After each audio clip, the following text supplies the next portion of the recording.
رائے فلسطینیوں کا معاوضہ ادا کرے اور ان کی تمام زمینوں کو واپس کرے جہاں سے انہیں بے دخل کیا گیا ہے۔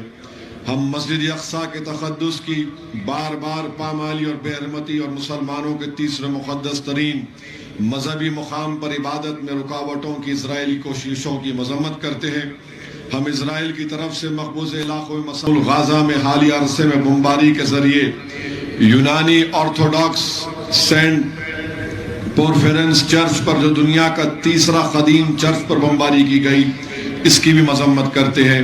ہم اسرائیل کی طرف سے دواخانوں اسکول سمیت شہری انفراسٹرکچر جو بار بار بمباری کی جا رہی ہے مذمت کرتے ہیں۔ ہم سیاسی مقاصد کے حصول کے لیے تشدد کے استعمال کی مذمت کرتے ہیں۔ جو معصوم جانیں ضائع ہوئی ہیں اس پر ہم گہرے غم و تعزیت کا اظہار کرتے ہیں۔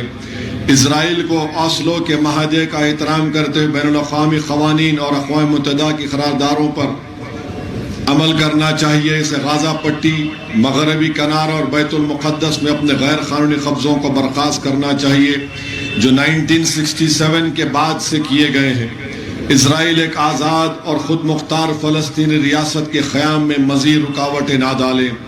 بھارت ہمارا وطن عزیز 1774 میں پی ایل او کو فلسطین کے عوام کے جائز اور واحد نمائندے کے طور پر تسلیم کرنے والا پہلا غیر عرب ملک ہے۔ 1988 میں بھارت نے آزاد ریاست فلسطین کو تسلیم کرنے والا پہلا ملک ہے۔ جمہوری بھارت کو فلسطینی عوام کی حمایت کی اپنی اس قدیم روایت کو برقرار رکھتے ہوئے اس کا احترام کرنا چاہیے۔ ہم حکومت ہند سے کہنا چاہتے ہیں کہ بابا قوم مہاتما گاندھی کی اس بات کو یاد رکھا جائے کہ فلسطین فلسطینیوں کا ہے جس طرح انگلستان انگریزوں کا اور فرانس فرانسیسیوں کا ہے۔ بھارت نے ہمیشہ نسل پرستی اور نوآبادی نظام کے متاثرین کے ساتھ اظہار یکجہتی کیا ہے، چاہے وہ جنوبی افریقہ ہو یا انڈونیشیا اور فلسطین۔ ہمیں اس روایت اور تاریخ کو ترک کرنا نہیں چاہیے۔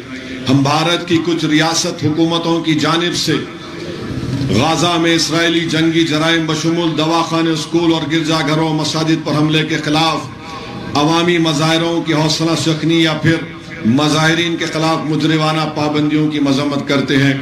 ہم آزمائش کی اس گھڑی میں فلسطینی عوام کے ساتھ ایک جہتی کا اظہار کرتے ہیں اور ان کے ساتھ کھڑے ہیں اور عالمی برادری سے مطالبہ کرتے ہیں کہ اسرائیل پر لگام کسے جو انسانیت کے خلاف سنگین جرائم اور فلسطینیوں کی نسل کشی کا ارتکاب کر رہا ہے۔ ہم مقبوض غازہ پٹی سے فلسطینی برادری کو جزیرہ نما سینائی اور مغربی کنارے سے اردن کی طرف بے دخلی کے اسرائیلی منصوبوں کو مکمل طور پر مسترد کرتے ہیں اور اسے سراسر مجرمانہ اور غیر قانونی قرار دیتے ہیں۔ اور کیا آپ کو یہ قرارداد منظور ہے؟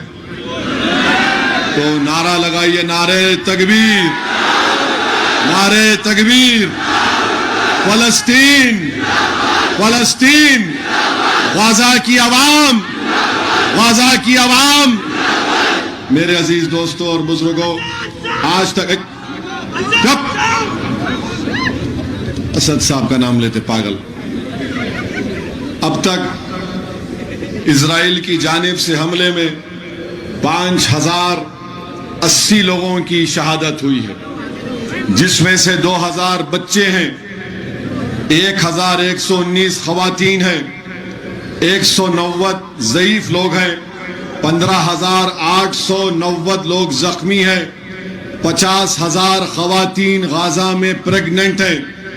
اسی لیے آپ تمام سے میری گزارش ہے کہ آپ دعا کریے غازہ کی عوام کے لیے، اور ہم ہماری حکومت سے اس بات کا مطالبہ کرتے ہیں کہ جس طرح 1987 میں سری لنکا میں جافنا میں جب ٹیمیلینز پر یہ اس طرح کا محاصرہ کر لیا گیا تھا تو بھارت کی حکومت نے پلین کے ذریعے سے ٹیمیلین جو جافنا میں پھنسے ہوئے تھے ان کو کھانا تقسیم کیا تھا۔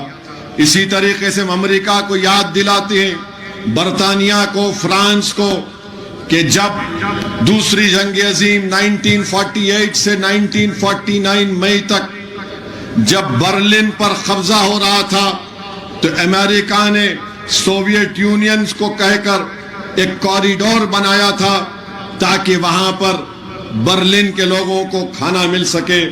یہ تمام چیزیں سامنے ہیں. میں آپ سے اپیل کر رہا ہوں کہ یہاں بیٹھ کر غزہ کی عوام کی تکلیف کو محسوس کریے، فلسطینیوں کے لیے دعا فرمائیے. آج آپ کو کرسی نہیں ملی تو آپ کھڑے رہنے میں تکلیف محسوس کر رہے تھے. سوچو تھوڑی دیر کے لیے کہ تمہاری بہن ہے جس کے پاس وہ پریگننٹ ہے، حاملہ ہے، اسپتال نہیں ہے. میں سلام کرتا ہوں فلسطین کے ان معصوم بچوں کو جو اپنے ماں باپ کی لاشوں کو دیکھ کر بھی نعرے تکبیر اللہ اکبر کا نعرہ بلند کر رہے ہیں.